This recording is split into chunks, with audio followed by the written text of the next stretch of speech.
What up, everybody? Welcome to another episode of Gloves Off. I'm Brian Willis, no relation to Bruce. And first off, I like to say thank you to every single one of y'all that have been showing support to the show. I can't do the show without your support and your love. Thank you to all the subscribers. Thank you to everybody that clicked the notification button below. If you still haven't done that yet, hey, it's not too late. You're here with me right now, and thank you too. Now, without further ado, let's go on. First off, let's talk about Lorraine Guyo. She's now been getting endorsement after endorsement. She's been the face of prestigious food outlets, fashion businesses, and she's also been on Lumumba's the Lumumba Files. There'll be a link in the description below. And at first, when I saw her and the way she was getting endorsements, I actually got worried because I started thinking she's going to be another Lameck. If y'all don't know Lameck or the story about Lameck, there will be a story in the link in the description below. But she seems to have a very strong head on her shoulders. If you see the Lumumba Files interview, you will see that she has a fighting chance. There will be a link in the description below. I just hope her buzz doesn't die out before she's done something that'll make her so-called buzz a little bit more permanent, so it doesn't seem like the gimmick that it feels like right now. And there will be no Hifa this year. This is actually the second time in 20 years that this has happened, and I can feel a lot of Rastas feeling a lot of pressure or disappointment because of this. As to why do they feel disappointed? Well, if you know, then you know. But all hope is not lost, because since we're losing out on Hifa this year, Unplugged last year said that they're going to be taking their festival to a higher, more international level. So there will be less of it, but the ones that will be coming will be of a higher quality. So fingers crossed that Chieza Dana and Elina Chipuma, I feel so proud of myself for saying those names correctly this time. Hopes are high that these guys will have something that will at least make the Hifa blow not too extreme. So our fingers are crossed. So that's a lot of pressure on you two ladies, but with what you've achieved in the past, I'm not really that worried. Now, Jah Prayzah's vid for Kunerima dropped earlier on this week, and it featured Miss Red. I think the two of them have beautiful chemistry. If anything, though, the quality of this video is proof that Vusa Blacks does not give 100% for clients of a lower tax bracket. I'm saying this because if you remember the Enzo Ishall video for 50 Magate, that wasn't the same Vusa Blacks. So maybe he needs to try and balance things out. A lot of people will say that, hey, the budget that's involved is what determines the quality of the video. No. If you're a creative, you can make things work with a low budget. It's as simple as that. Nonetheless, he did a very good video.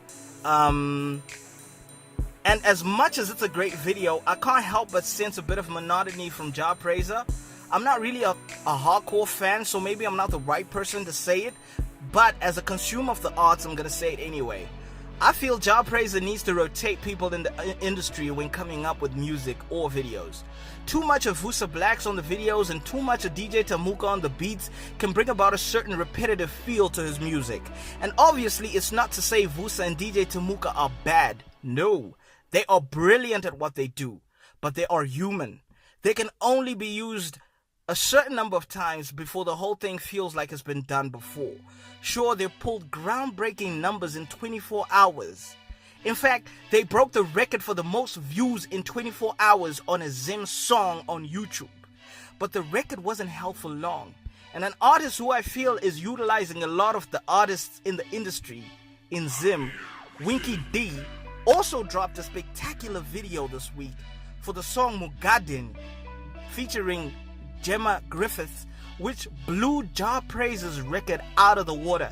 It was a well-shot video directed by SOS, It was depicting the times of Adam and Eve, where we see them clad in vegetation, which is not biblically accurate because they hadn't eaten the fruit yet. But for obvious reasons, I'll let that slide. Obviously, people did not waste time praising Winky D for the record-breaking video online. This I didn't mind. What I didn't understand was the praising of Winky D at Jah Prayzah's expense. I don't believe one of them has to be dope. I don't believe that for one of them to be dope, the other has to be terrible. These are two artists that have taken the Zim market by storm. The competition is greatly appreciated and it brings the best out of each of them. But they can both be formidable forces in their own right. There is no denying that. Special mention goes out to Takura for dropping the awesome video for Noise. After seeing this video, I can safely say, also shout out to Hillzy, arguably the king of R&B, for the vid TV Room featuring Gary Mapanzure. I'm loving the direction in which our videos are taking. We're going against the odds as Zimbabweans. Well done, keep it up, guys. Unfortunately, we end today's episode on a rather sad note, as one of Zimbabwe's prolific authors, Charles Mungoshi, passes on. Charles Mungoshi was a prolific and multi-award-winning novelist, poet, short story writer, and actor who was internationally recognized and celebrated. He published 18 books, which include Waiting for the Rain in 1975, Ndiko Kupindana Kwemazuva 1975, Makunungunu Maodza Moyo in 1970, The Milkman Does Not Only Deliver Milk in 1981, and Inongovan Njake Njake in 1980. Coming out of the dry season in 1972, Branching Streams Flow in the Darkness in 2013. Amongst other accolades, Mungoshi twice won the Commonwealth Writers' Prize for Best Book in Africa and was subsequently invited to meet the Queen of England, Queen Elizabeth II. One of his poems was put on permanent display as public art at the Bill and Melinda Gates Foundation's new headquarters in Seattle. That's in Washington in the US. That was in 2011. In 2003, he was conferred an honorary doctorate degree by the University of Zimbabwe after winning multiple awards, which included Zimbabwe's 75 best books, where he appeared in the top 5 lists in both the Shona and English categories. For more on this story, I will be putting a link in the description below. Thank you so much for the love and support. This was Gloves Off. If you feel like you got anything that you want to share with us, please feel free to contact us on our Twitter. That's at GlovesOffZW. Instagram, it's the same, at GlovesOffZW. Facebook, it's on GlovesOffZW as well.